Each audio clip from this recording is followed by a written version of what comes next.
Us on the 14th, Friday the 14th of November, we're going to be doing a 12-hour live stream. 12 hours! Continuous, right?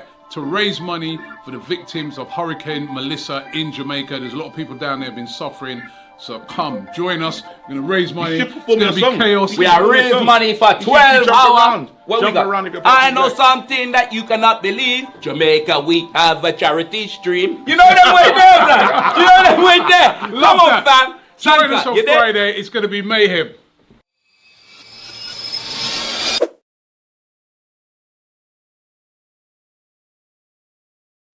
Boys and girls, welcome to AFTV for the Wednesday night live stream with Ella and Marty, the Marty Ella Show. Introducing to you Ella. She is the Omri to my Bergkamp.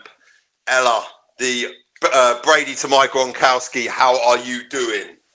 Not the Thursday slip up. I know, the Thursday slip. I got that one out of the way quickly. Forget what day of the week is at this point. Yeah, I'm good. How you doing? Yeah, I'm good. I'm good. Have you had a good week? Busy. I think we're both busy, but we're here. We're ready to talk Arsenal. That's the most important thing. We are. After the weekend's situation with that game. How are you feeling after it? Let's go straight into it. Yeah, well, we were both on the watch along, weren't we? We were.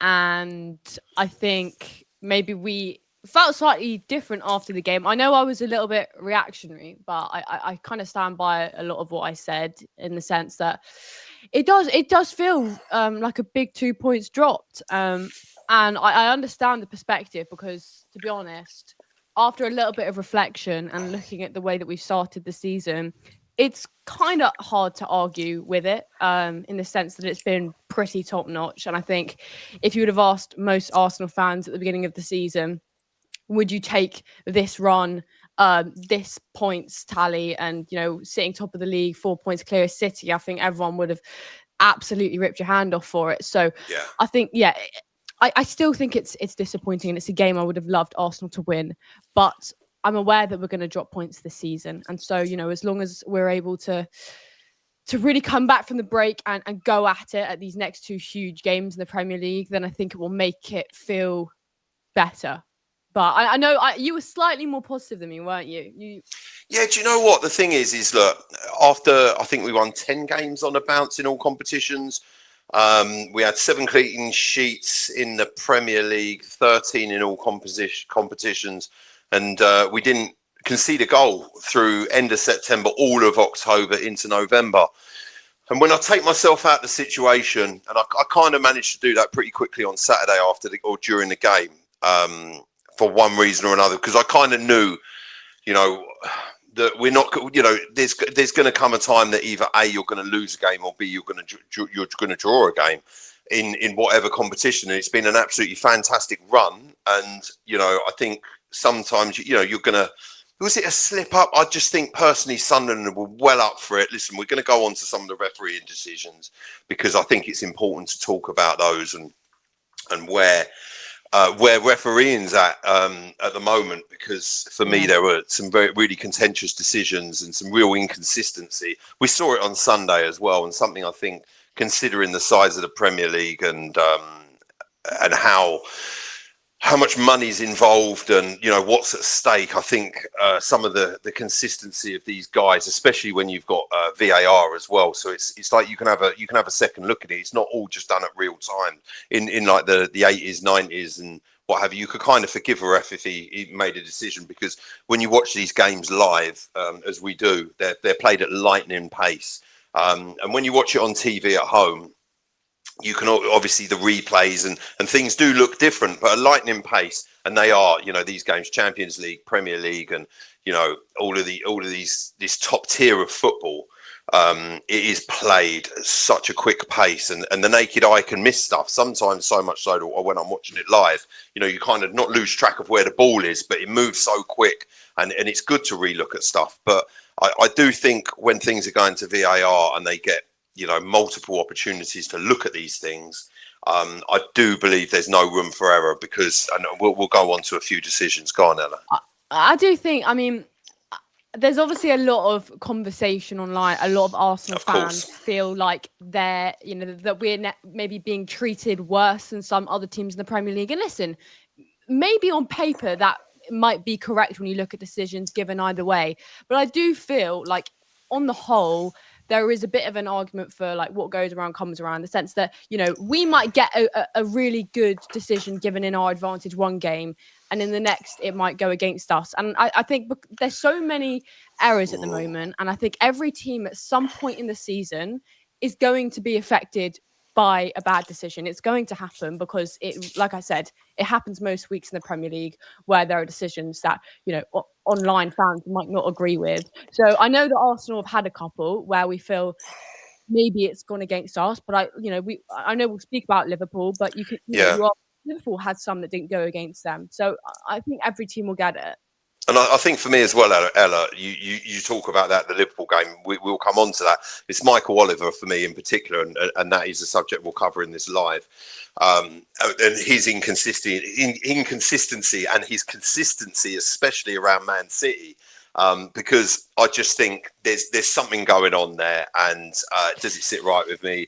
No, it doesn't. And not to keep blaming things, but when I sit and, this is for Liverpool's favour that we'll come on to, but Sunderland game, let's go into it.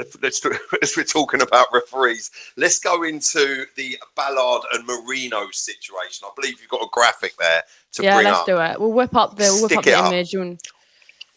So you've got there Dan Ballard. I get it. They say his elbow is in a natural position for you going up for a header, which I do get, and I'm not saying it's completely malicious. I do believe that Sunderland were very good, and they were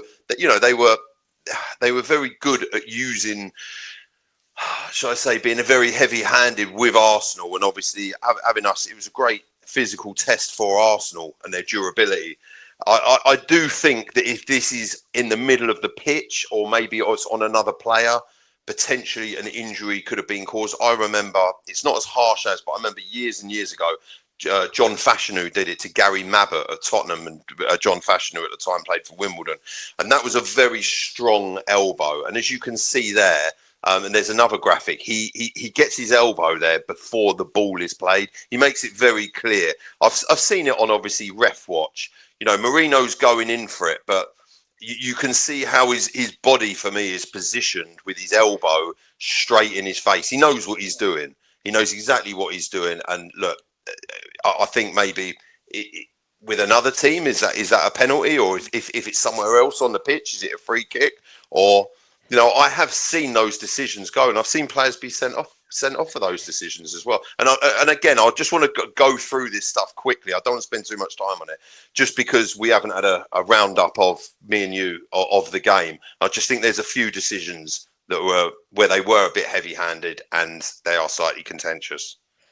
Yeah, I think on the whole, I definitely think there are arguments for and against. When you look at it, I understand that sometimes as a player, when you go for a ball, you kind of have to use your arms to help you get into a position. I understand that. But I do also think that, there are many cases in which, like you said, if that is somewhere else on the pitch, that probably gets given as a foul. So I suppose that is slightly contradictory. But I think the point you made about the fact that most weeks we're seeing sometimes it is given, sometimes it isn't, is kind of a reflection of some of the officiating, in the sense that it makes moments like this confusing for fans, because ultimately I feel like I don't know what the rules are anymore, because sometimes things do get given and sometimes they don't, and it makes you question what a foul is, because like you said, if it's given one week but not the other, is it a foul? Isn't it a foul? It's like they kind of just make it up as they go along. So like we have seen those given as a foul multiple times. Go on, sorry. Yeah, sorry, go for it. Yeah, so then obviously I'm going to come on to like Eze. There was 2 fouls on Eze, one literally before the Zubimendi foul as well. So Eze gets absolutely cleaned out by Xhaka on the edge of the area, absolutely wiped out, nowhere near the ball, nothing given for it. And then Zubimendi, that's the one on the left I'm talking about. Then the one in the middle, where Zubimendi gets the ball, and does he take out the player? The player goes down very easily in my eyes. And that gets given as a free kick. And what's the referee do? Oh no, I've got to be consistent here. He's like, why have you given a foul? Zubimendi got the ball. He's like, well, I'm going to have to be consistent, so I'll give him a yellow card. Do you know what I mean? I'll just give him a yellow card just to make it legit. It's nowhere near a yellow card. It's just ridiculous. And obviously that leads to the goal. So, you know, that's...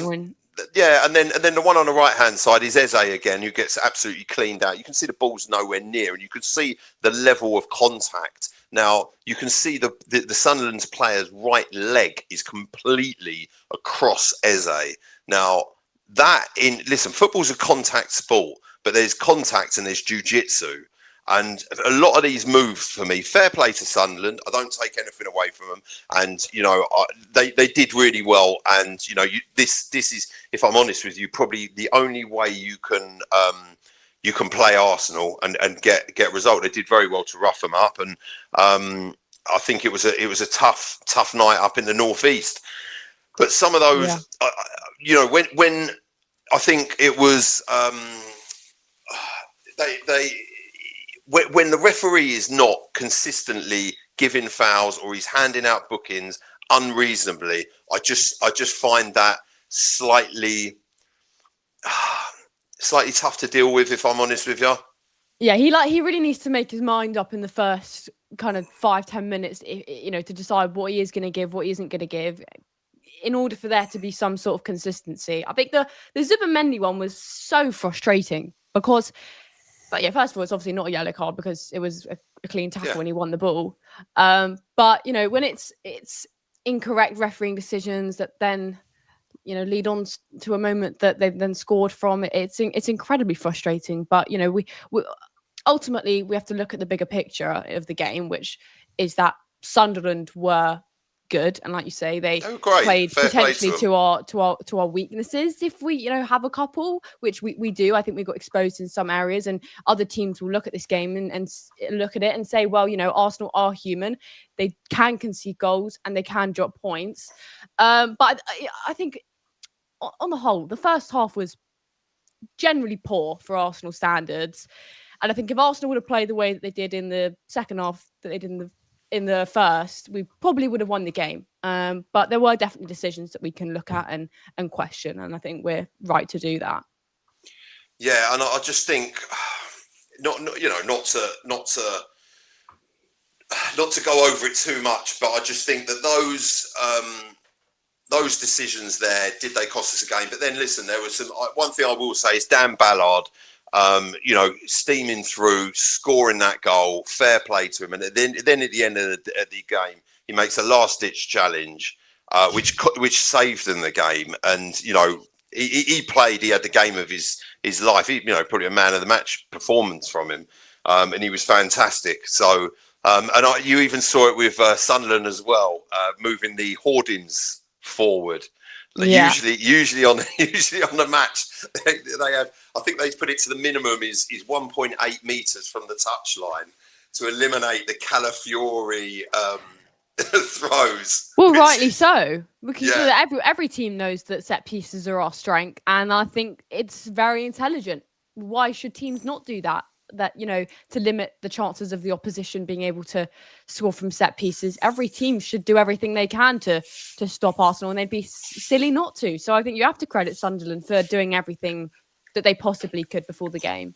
Yeah, and the last bit on it as well, you know, I just think, you know, it was a great game of football to watch, if I'm honest with you, especially if you're a neutral. That is everything that the Premier League's about. And big respect to Sunderland. They've come up from the Championship. Massive respect. They've changed. And anyone to say this is not the Sunderland side that have come up from the Championship.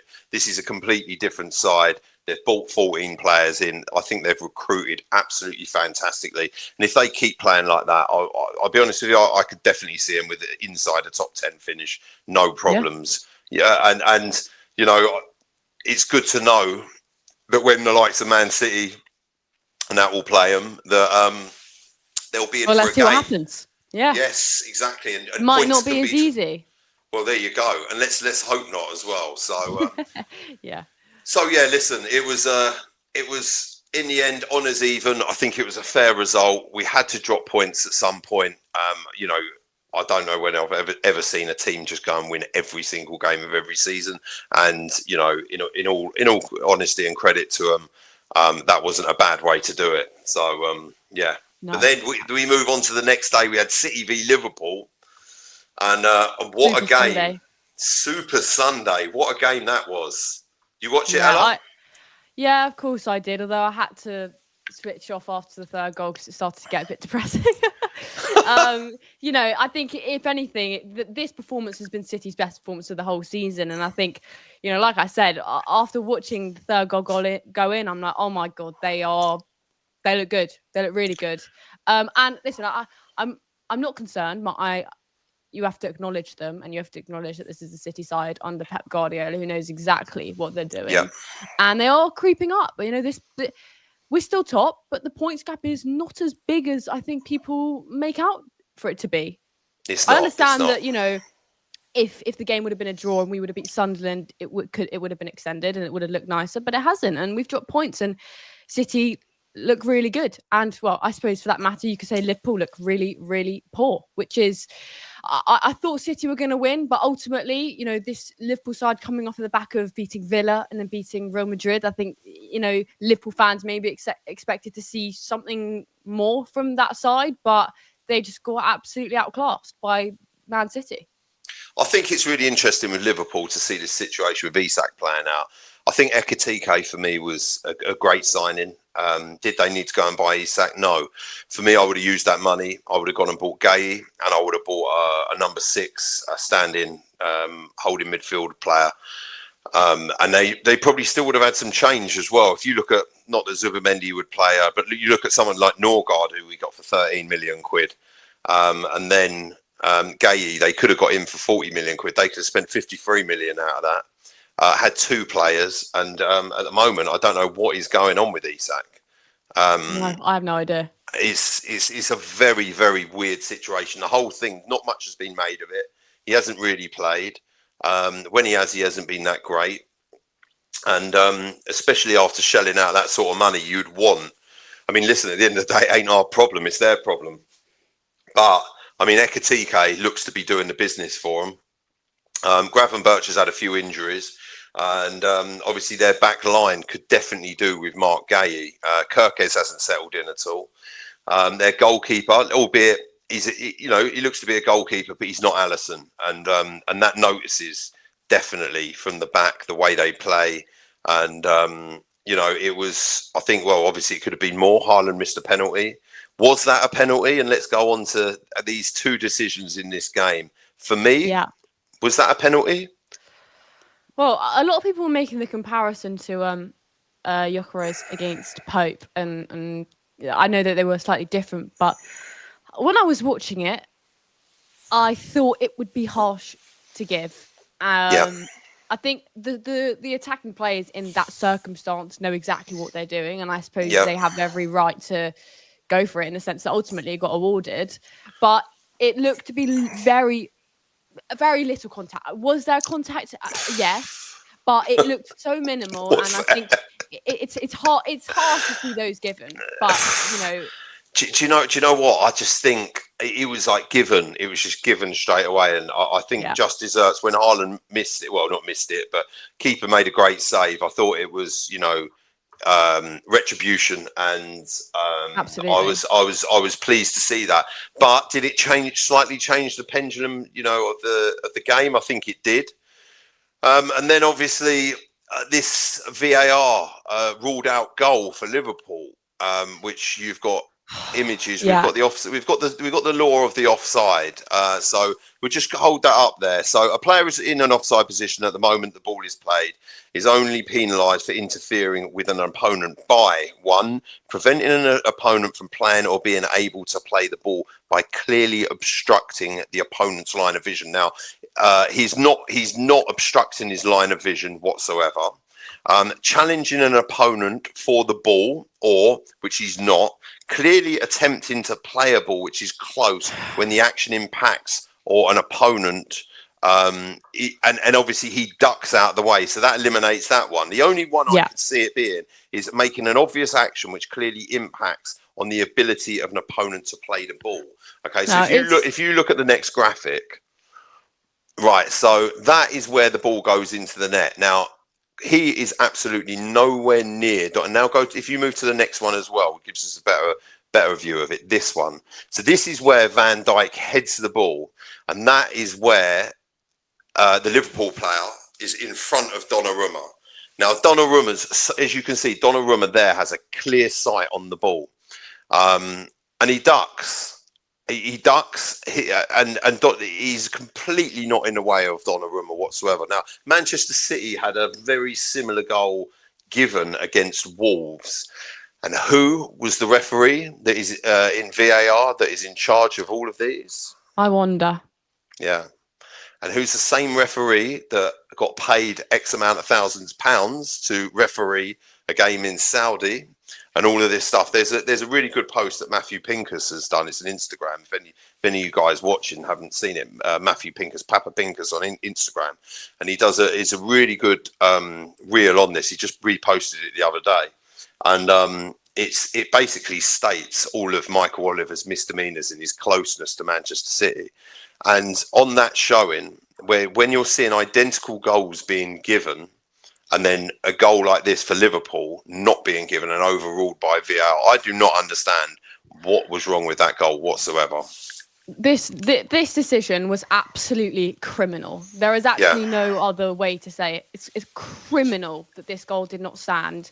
And I genuinely think the most frustrating thing is that your average football fan sat on their sofa watching the game has a better understanding than the people that are making the decisions. Because how can it be, that we all acknowledge that this goal should have stood, but the people that are making the decisions don't understand football well enough to understand that Donnarumma was firstly at full stretch, regardless of whether Robertson would have been there or not. He was never, ever getting a touch of the ball. And secondly, that he ducks to actually get out of the way, get out of really the line of vision for Donnarumma to basically make sure he doesn't impact the goal.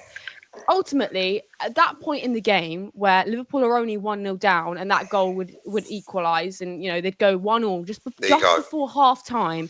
Talk about the pendulum swinging, right? That is the perfect time to score a goal. That really could have changed the direction of the game. 100%. It's been ruined because as soon as it goes 2-0 up, you feel that there's no way back in for Liverpool.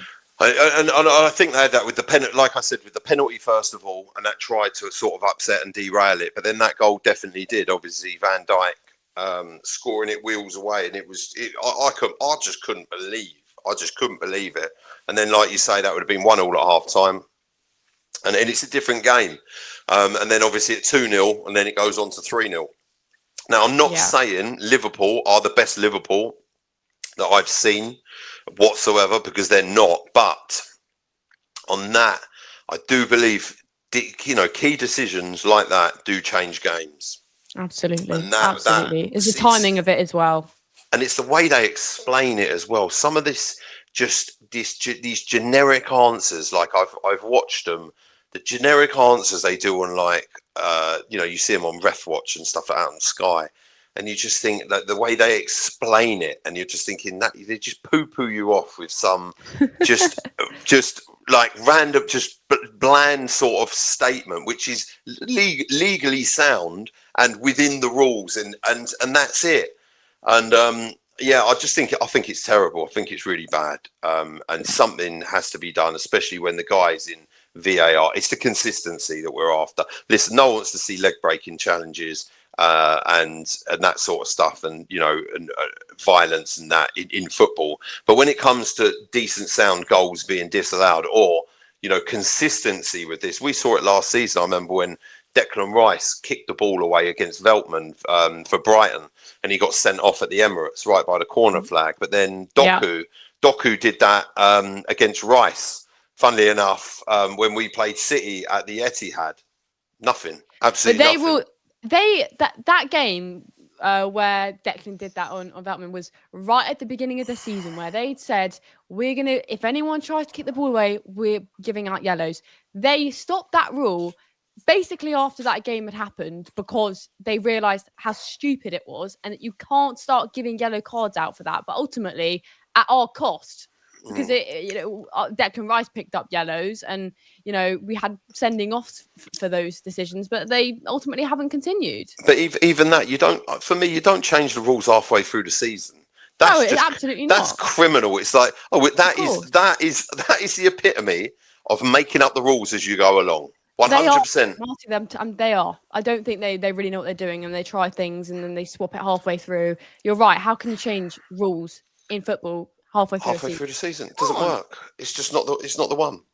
Yeah. I just look at that. But anyway, let's move on from the referee. Let's move on to what the thumbnail is. Some positive news about Arsenal Football Club. Okay. That'd be nice. Yeah, I know. So the weekend's action is done over. Put in the buried in the chest, job done. We move on forward, and our next game coming up, funnily enough, Tottenham Hotspur. We'll be covering that next week, and I am looking forward to that game. Probably one of the best games atmosphere-wise at the Emirates. The build-up to the game is absolutely fantastic as well. It feels like there's extra long build-up as well because of the international break. It's just. Yeah, I kind of feel that probably from next Wednesday, Thursday, that's when it's really going to start sort of building up to it, and then you get days of it, and obviously then it's bragging rights for North London. Not that Tottenham really deserve. Not that we need any, yeah. But. No, I know, but listen, again, very important game to get 3 points, and always good to beat them, both home and away. So so Arsenal look to have signed Maurizio Micheli. Okay, he is Italian, and he is a scout that is he's been credited with a variety of players, bringing in McTominay, Kvaratskhelia, to name a few, and currently he was at Napoli. He began his scouting career with Udinese in 1996, I believe, and then went on to spend 9 seasons with Brescia between 2001 and 2010. Went on to join Napoli as a scout in 2010 before joining Hellas Verona in 2015, and then went on to Bologna in 2016. In 2018, he'd returned to Naples and in the role of chief scout, which he has held there for the last 7 years, and he's produced 2 Serie A winners in Victor Osimhen and Scott McTominay, which they did the previous season. So this guy, this is an Andrea Berta signing, should we say? Sounds like signing a new player. Wow. And he's been in charge of the scouting department for the last 7 years and overseen most of the signings for the last 2 sets of Scudetto winners. So, looks to be a very, very interesting signing. Yeah, I'm super excited. I think I like this recruitment team rebuild. I think since Andrea Berta's come in, I think he's made a big difference. I think he's done an unbelievable job. He's come in straight away and really has delivered, in my opinion.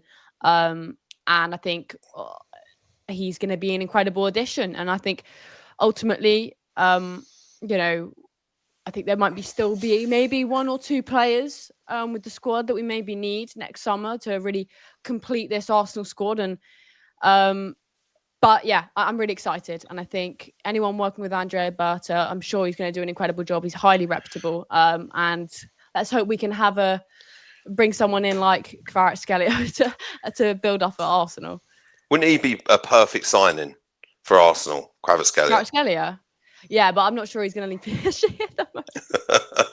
Well, listen, you say that Donnarumma left PSG. Yeah, true. No, yeah. I mean, I think that left wing is the one position I can really think of that I would love a kind of star player. Okay. I think the rest of the team, the rest of the starting 11 is pretty kitted out, in my opinion. But I think with Trossard and Martinelli, I know Eze also is kind of, I suppose, represented on the left-hand side as well. But I think maybe that position is the only one I feel like next summer we maybe should focus on. Do you think?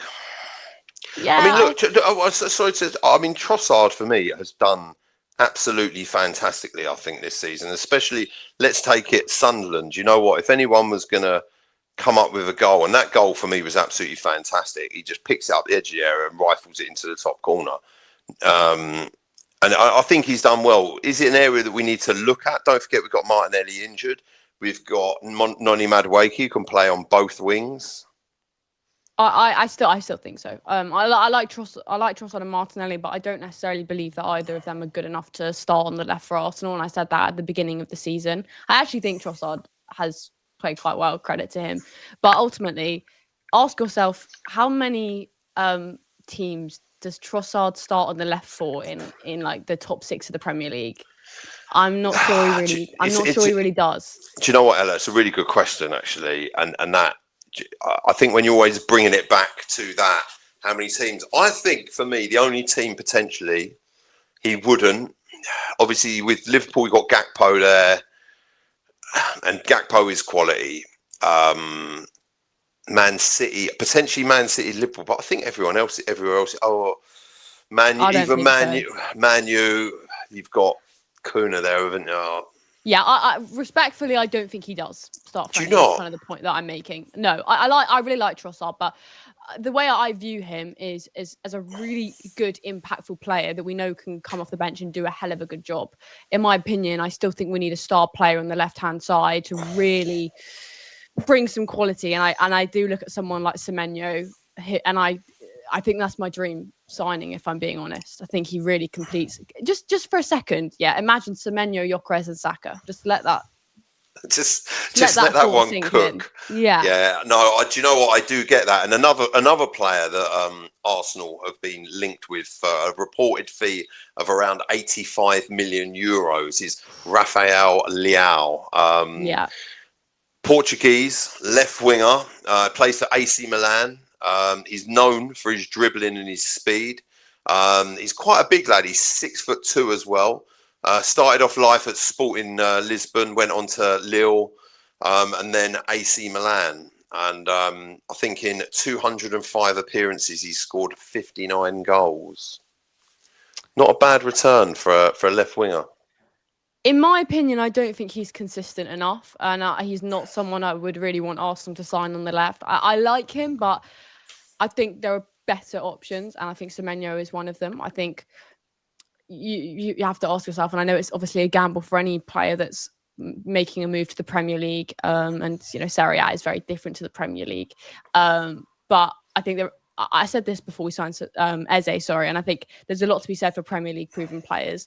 Semenyo is someone who I think has really leveled up, and he will get a big move, whether it's to Arsenal, whether it's to someone else, because there are multiple Premier League clubs that are going to be interested in him. I've seen Liverpool being one of them.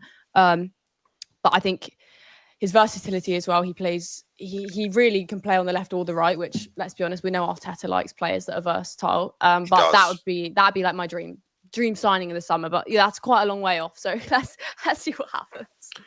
We are, but then obviously you go for Semenyo. He's English, plays for Bournemouth currently, so he's Premier League proven, 6'1" as well.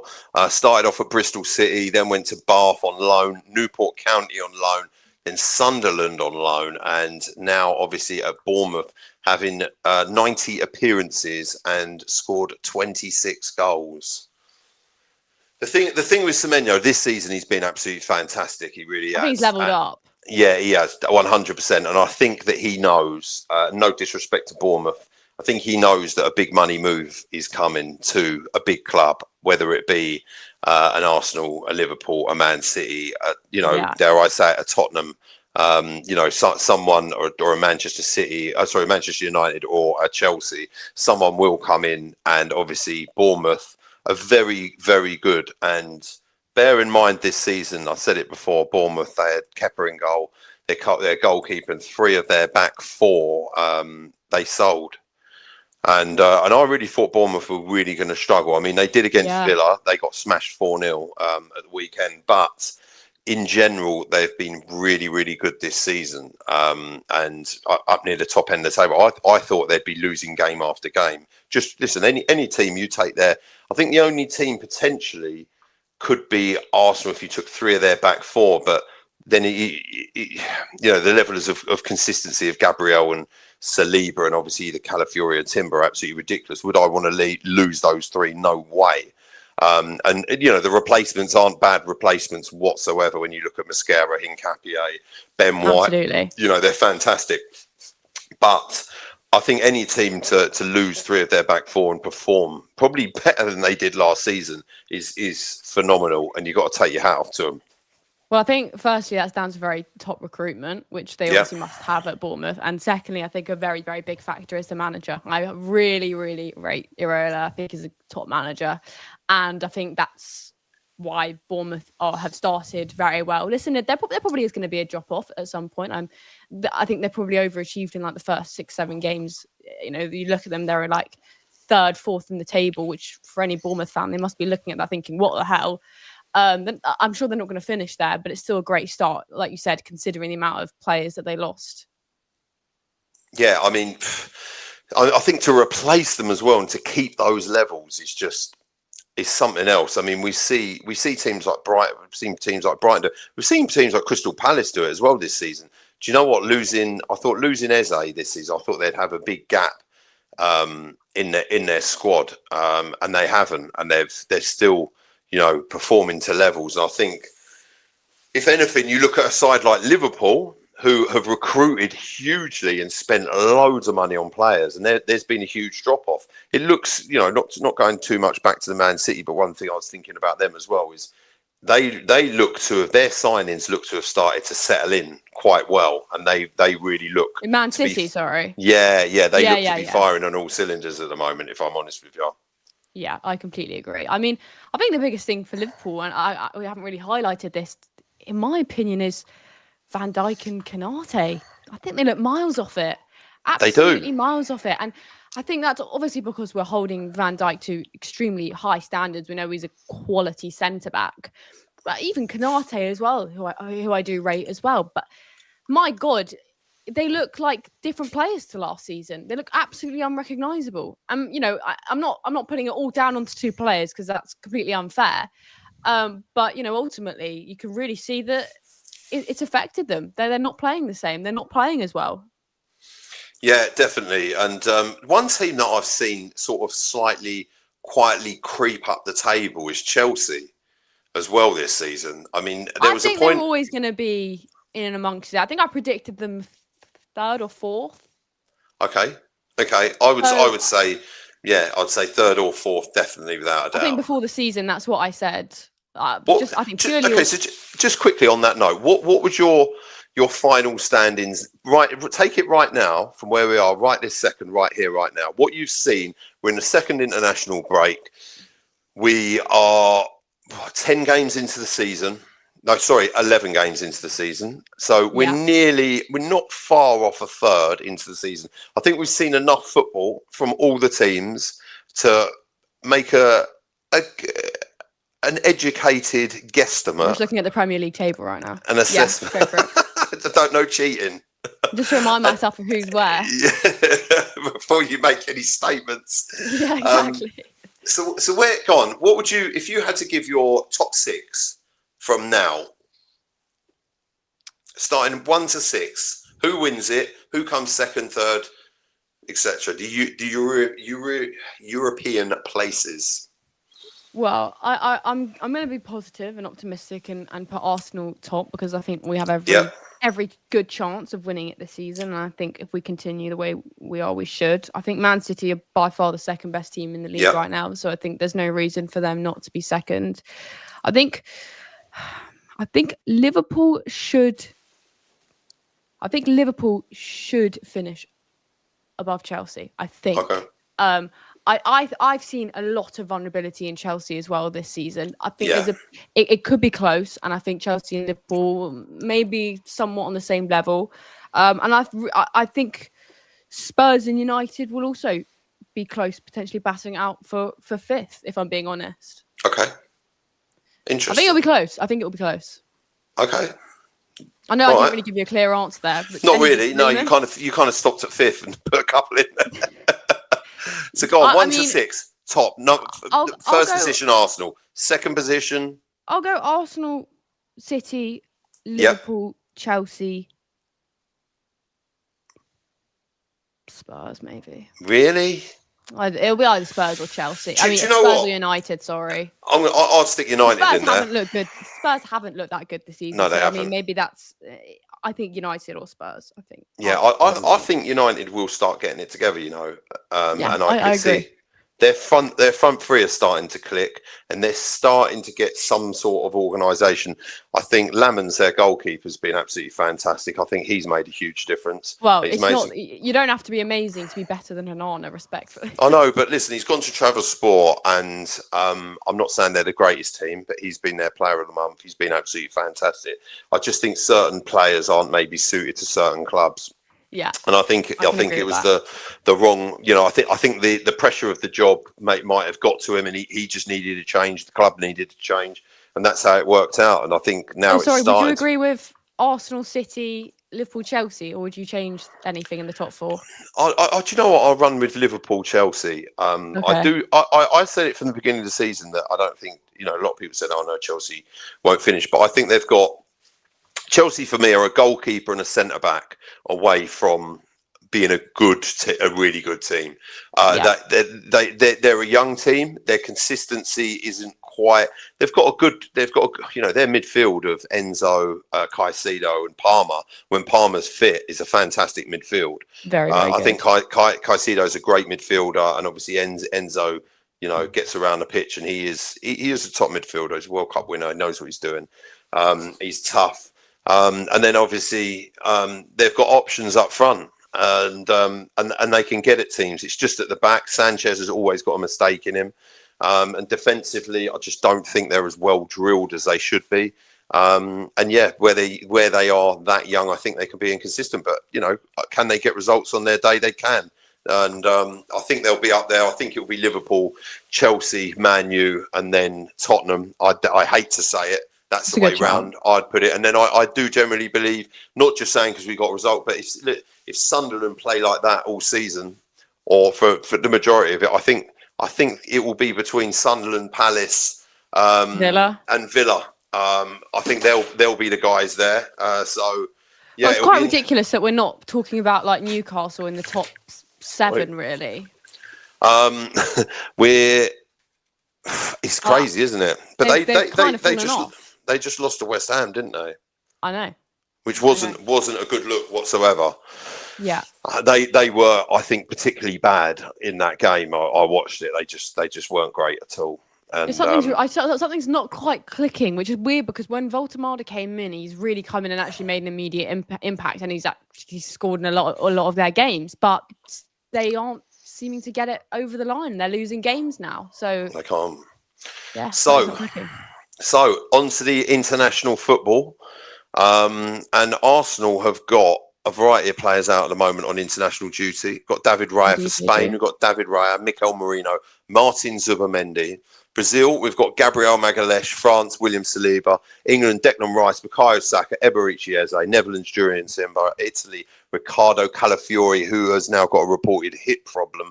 Belgium, we've got Leandro Trossard. Denmark, Christian Norgard. Ecuador, Pierre Hincapie.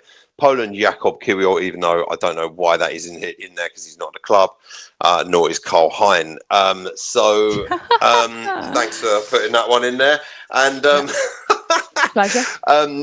Cheers, mate. Nice. And I'll get you back for that one. And so what do you think? Obviously, there's no inclusion of Gyökeres, which obviously being injured, and I know Cecil. Big up to Cecil and Curtis. Sorry, forgot his name. I got Curtis, who did the live last night. And obviously they touched on Miles Lewis-Skelly not being included in this England squad, and then other clubs potentially monitoring the situation of Miles Lewis-Skelly not getting game time. Now, I'll just quickly go on this. For me, my understanding that Miles Lewis-Skelly is an Arsenal boy. Obviously, I think he came into the side with a bang last season, and now there's a level of expectation. And Arteta's brought in, obviously Calafiori has been there for last season as well, and he's just recently brought in Piero Hincapie, who looks to be a very good defender, along with Miles Lewis-Skelly. Now, would you be really frustrated if you were Miles Lewis-Skelly to the point of you could potentially be looking at moving from the club, or would you understand that, listen, he's a young lad, he's going to get his opportunities, he's had some opportunities this season, and when he did have them, he took them. So would you be frustrated by that situation, or would you, would you be looking to move? It's a World Cup year. It's interesting. If I'm Miles Lewis-Skelly, I'm going absolutely nowhere. I think Arteta has proved that he trusts him and that he's going to get game time. Naturally, I think I was even a little bit surprised myself at the beginning of the season when Calafiori came in, because I just thought Miles had the most unbelievable season last season. Obviously his breakthrough season as well, and I thought he was absolutely incredible. So I was a little bit gutted for him that Calafiori had come in, but credit to Calafiori, there's not really much you can fault. He's done an incredible job at left back. But we've got a long season ahead of us. There will be injuries. Calafiori is expected to miss Italy's next game with a potential minor injury. All I'm saying is it's a long season. You're going to have to utilise your squad. And I know that Hincapié has been brought in as well, so that adds something else to the mix. But Miles will get minutes and Miles will get used because Arteta likes him, and he's a top player. So if I'm Miles Lewis-Skelly, I'm not worried. I understand that, in order to be selected for a World Cup squad, you need to be playing regular minutes. I kind of get that. And I think that's why obviously Nico O'Reilly has been favoured, because he's been playing regularly very well for Manchester City. But I really think Miles will get his time. And like I said, it's a long season. Hopefully we'll be in multiple competitions for, hopefully a long way and go all the way. So there's going to be loads of games. Calafiori's not going to play all of them. He's not, especially with this hip injury now. You could kind of understand it with seeing how Mikel Arteta has used Calafiori. He's literally used him just for the Premier League games, and he hasn't even featured in any of the others. And I get that, even Champions Leagues, and obviously this, God forbid, we have another injury with Calafiori in his hip. Then Miles Lewis-Skelly, I think, very quickly is going to see him being a centrepiece of this Arsenal team again. Yeah, and he's also so young. Like, I think sometimes I even forget how young it's 19. Miles and Ethan are, because they look more mature when they're on the football pitch. They're a year younger than you, right? Yeah, he is younger than me. It's just ridiculous. But I think ultimately he's got a long career ahead of him. And if I'm 19 and I'm playing regularly for Arsenal, and to look at his breakthrough season last season, I'm not worried. I'm not worried at all. So let's move on to my favourite part of the week, hero of the week, howler of the week, social media moment of the week, and goal of the week. So lots to cover. There is lots to cover. So I'm going to start, Ella. So my hero of the week this week is Gabriel Magalhaes. Big Gabby. Do you know what? It is. Did you not know this? Oh, go on. Explain the reasoning. I'd love to know. Player of the month. Yeah. Arsenal's player of the month. For Arsenal's player of the month. And do you know what? This, albeit the clean sheet streak has come to an end. And if I'm honest with you, that goal, he could have potentially done better with it. That goal that we conceded in the 94th minute, I think they should have played a higher line. They dropped a bit deep. They started defending the 6-yard box versus defending the 18-yard box. They defend the 18-yard box. Obviously, the ball can't go in there offside. It was a fantastic goal by Brian Bobby.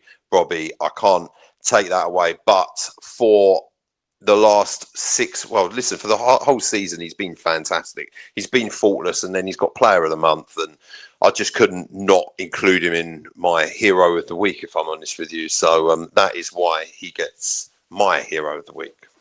I potentially would have been inclined to agree, but I think because it's hero of the week, and in the back of my mind, I unfortunately do have that Sunderland equaliser in the back of my head. I know. I couldn't give it to him. I just couldn't. Okay. I actually struggled a little bit with hero of the week. That's not because Arsenal were like super poor or I like to give hero of the week to an Arsenal player if I can. I know it obviously doesn't have to, but I've gone for Trossard because I think he's been playing really well recently, and Martinelli's been. He doesn't get into top side teams. He doesn't, but I can acknowledge good play, good moments. The equaliser. I'm sorry to go 2-1 up against Sunderland. That goal was really good, and I think most of all with all of the attacking injuries we have, I think he stepped up really well. And I think he had a good game against Sunderland. And I think it's important to acknowledge when players have good moments in a season. So I want to give it to Trossard just to acknowledge that I think he's been playing well. Fantastic. All right. So howler of the week. Let's have it. So I've gone for a WSL related howler of the week. Okay. I've gone for the referee in the Arsenal versus Chelsea WSL game. Yeah, go on. Not to pick out, but I've gone for decision making in the Arsenal Chelsea game, which was last Saturday. Ultimately, that game really, really highlighted the importance of VAR, and I know we go on and on about how we don't want it in the men's game and how it causes so many problems, but it's really highlighted that in women's football we need it for objective, offside, penalties, handball. We need to implement VAR. All of the managers are calling for it, and ultimately Arsenal went 1-0 down initially to Chelsea, and had 2 disallowed goals. One was before Alessia Russo's equaliser, which was in the 86th minute, and one was after the equaliser, which we would have gone 2-1 up, and it got disallowed. And I think there were controversial moments in it. The first one was a handball that they called, which was not a handball. Anyone can watch it back. It was not a handball, and it's really, really disappointing when obviously there's no way for these moments to be replayed and corrected. So it was really, really disappointing. In a game, Arsenal versus Chelsea in the WSL, Chelsea, objectively the best English team over the last couple of seasons, one of Arsenal's biggest games of the seasons, and we ultimately weren't able to come away with 3 points because of the lack of VAR and the refereeing decision. So gutting. Yeah, I mean, just quickly, you speak of VAR. I'm all for VAR being in football. I really am. I think it's good, but I just want it to be used correctly, and I just want consistent. Listen, if just and having consistent decisions given either for or against, whichever one it is, but just make the rules, keep them consistent, and stick to them, and not allowing for interpretation of the rules. But so moving on, I have gone for howler of the week. My howler of the week is Craig Pawson. So bad we're he was the referees, I know. As soon as you said that, I thought, yeah, I'm sticking a ref in there as well, man. I just think he was poor. Yeah, poor by name, poor by nature, and he was absolutely terrible. Listen, again, if the game's going to be a wrestling match, let's have it, either way, not a problem at all. I haven't got a problem with that. But you can't give one like that Zubamendi, then he just books him for it. I just thought, mate, you need to get a handle on this game, and it's decisions like that that change games. I just thought it was very inconsistent, and I've kind of been through it. So level up, mate. Sort your game out. I agree. I think the way that VAR is used and the decision making in game has to be better. I think we deserve better. I think we do. So, goal of the week. Goal of the week. I have gone for Doku against Liverpool. Okay, good goal. Yeah, it would have been ridiculous really for me to name anyone else because he was absolutely phenomenal. He was good. He was very good. 63rd minute, he obviously gets the third goal for City, third and final goal of the game. It was just outside the box, kind of whipped it in the far post. Ultimately, he deserved that goal all game. He absolutely cooked Connor Bradley all game. And he's looked a real revelation for City this season. This looks like a different Jeremy Doku to what they saw last season, which I think a lot of City fans were not happy with the Doku of last season. But this season, a switch has been flicked. And honestly, he is absolutely on fire. So yeah, it was an unbelievable goal. Fantastic. Yeah, no, I saw that. He had a great game. To be fair, I think it's one of the best games I've seen him in a City shirt. Yeah, not that I sure. watch City every week or the entirety of their games every week, but I watch enough of them. And yeah, he was that goal was phenomenal. So my goal is I am going for Leo again. Ole ole. Leandro Trossard. Leandro. I'll tell you why. What I loved about that goal is the way he gets it into his feet and he gets it out of his feet so quickly. It's a very hard technique and he gets so much power and accuracy. And it's not like he takes a huge run up. He just literally hits it quick and he gets it, at that time where he had that ball, I wasn't expecting that to go in the goal. It changed the game. Unfortunately, we didn't get a result, but you need moments of magic like that in a game, and it was very, very unfortunate. I think I've heard at that game there was a couple of he could have brought on Norgard and Hincapié and he had Mosquera on there, and he could have literally just loaded it out with defenders and shut the shop. Or he went to playing 5 at the back when maybe he should have just kept it with 4 at the back and maybe bought some others on. It was unfortunate, but like I said, credit to Sunderland. And but the goal was just a fantastic goal. Loved seeing it. There was a lot of pace and power on it, and it got the job done. Yeah, I think a lot of what we've been saying over the last couple of weeks, and maybe even this season with Arsenal, is wanting players to shoot more from outside of the box. We have so many technical players and players that we know can score goals from outside of the box. And I think to see Trossard do that and for it to go in should tell other players to maybe trust themselves and do the same. Because I don't think we see enough of that with Arsenal players. So the last piece, the piece de la resistance, the social media moment of the week. What are we going for, Ella? Well, I thought maybe you'd want it to be this be your moment. It can be my moment. It can indeed. We've got a certain promise from last week that has to be fulfilled. What's that? I think maybe we've got 2 social media moments. Go on. Week, really. Go on. Well, you kind of teed it up last week, and when we were talking about, I think you met a certain celebrity. Yeah. We went into that last week. Yeah. We went into that last week. A certain number 10. Yeah, Eberici Eze. Yeah. We went into that last week. I don't want to tear the arse out of it. So you don't want to show your picture and have your moment, or? Oh, have you got it there? Of course I do. I promised you. I would. You did. Oh no. Yeah, we'll show everyone. You can show everyone. Go on, get it up. How did this come about then?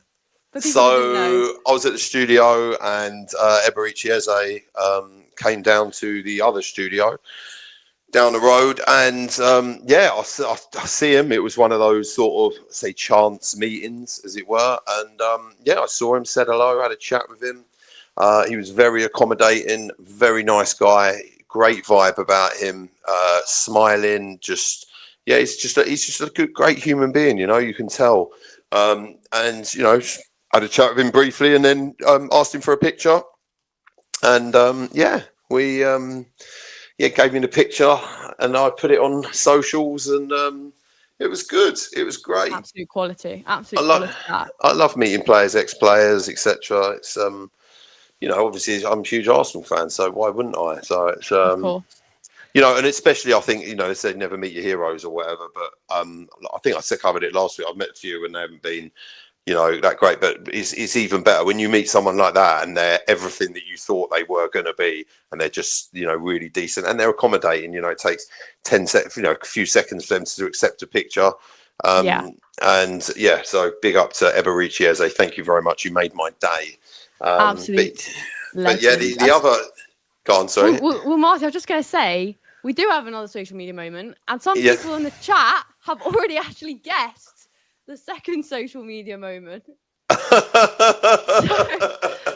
Go on, let me have a look. Hang on. Was that predictable? It was that predictable, yeah. Sunderland Ty versus the Sunderland security guard is the social media moment of the week. That went viral. Now, what I'm going to say on this, right? And obviously, what I will disclose is I wasn't there, so I wasn't there to witness the whole incident. And obviously, I think I've seen 4 different videos of it on social media from different angles. Obviously, I haven't seen the before and I haven't seen the right after it. But what I do know is Ty is one of the loveliest guys you will ever meet on this planet. He is an absolute superstar. Do you know what? He's met my family, my daughter. And whenever he's been, he's been so good, so nice. He's always been so polite to me. And whenever I see him, he always asks about my family. He's just such a lovely, good human being. And listen, I understand in football that, Ty's probably the biggest Arsenal fan of all time. This guy goes to the under-18s games. He goes to women's games. He goes to the men's first team home and away. He is Arsenal through and through. He literally bleeds Arsenal. He's absolutely so dedicated his whole life to Arsenal. Now, does he get a bit of stick from away fans? Listen, people do. I get that, but I do not agree whatsoever with that Sunderland steward and how he manhandled him and put in his hand. There is absolutely no excuse for that whatsoever. I think it's disgusting. I'm not just going to be standing here saying, "Oh, I think that he should lose his job." That's not my sort of style. And I do actually know people that have actually emailed the club. I've heard of, and I've actually seen the receipts of it. To say about the conduct of the steward, and they actually back their steward, saying basically, well, you don't know what went on before or went after. But the thing I don't like about it is there's another clip that I've seen, and when a guy that's quite a bit bigger comes along to be like, "Yeah, mate, what are you doing?" You see the security guard back off. I just think it is a bully. I think the security guard was trying to bully him. He was bigger. He tried to take a liberty. And I just think it's bang out of order. And there's no room for that in football. Ty's not a nasty person. And, someone would say he would know who Ty was. I mean, listen, in football, he's that's gone viral. There's been many moments he's been part of that have gone viral. He's a good-natured human being. And I think Stewart got it very, very wrong there. And I'd like to see if it was someone of a different size, how the steward would have handled it then. Would he have been so forthcoming with throwing his weight around? Probably not. I don't believe he would have. And I just think it's not a very good advert where I think Sunderland conducted themselves very well throughout the whole meeting, being in the Premier League. And I think he's let the club down by manhandling one of our biggest fans, without a doubt. I don't say that lightly. I think it's bang out of order. Yeah, ultimately, I mean, I don't know the context for what actually happened, but all I can also agree with is comment on how lovely Ty is and just what an incredible human being he is. And I just could not possibly imagine a scenario in which that would be the necessary treatment of a human being. So yeah, it's not a way you should treat someone by grabbing them and pushing them out of a stadium. I'm sure there was a little bit of verbal with maybe a couple fans and a bit of back and forth, but by no means does that require that sort of action. So yeah, it's definitely out of order. Yeah, bang out of order, and not what you want to see. Considering when you think about taking, I get if they're the stewards around the away fans, and I understand it, but I just don't think that is a very good advert, obviously, for Sunderland Football Club whatsoever. Seeing someone manhandled like that, an arm round the neck, is no other way to put it. Completely. I just think it's a bit too strong. So shame on you, Mr. Stewart from Sunderland. You're out of line. You're out of line, mate. It's as simple as that. So anyway, Ella, that brings us swiftly to the close of play. The final whistle was blown. Have you got anything? Extra time. No. Yeah, so in your extra time, have you got anything else to add? No. I mean, we've covered a lot, and like you said, don't worry, guys. We will cover all of the upcoming Premier League games next week when we've obviously got Spurs and we've got some big games following on after that. So there'll be some big preview next week and a lot of exciting things to come. So make sure to tune in, is all I will say. You said it very well, very well. Back next week, 7:00 Wednesday, we will be covering Tottenham. If you haven't already, please check out the AFTV app, guys. There's some fantastic stuff on there. You can catch all your favourite podcasts. They've got a team selector where you can select your team and you can send it into AFTV with a chance of obviously them showing it. So before games, whatever team you want to select. We've got some fantastic content coming up. We have got a fantastic weekend coming up, content coming up at the weekend. Check out all your favourite podcasts. Check out Forever Arsenal. And listen, guys, stay safe. Have a fantastic weekend. Hope you enjoy the international football. We will be back next Wednesday live at 7:00. Take care. Thanks for watching. Most appreciated. Thanks for everyone that commented. Take care. See you later. We will see you soon. Marty from AFTV signing out.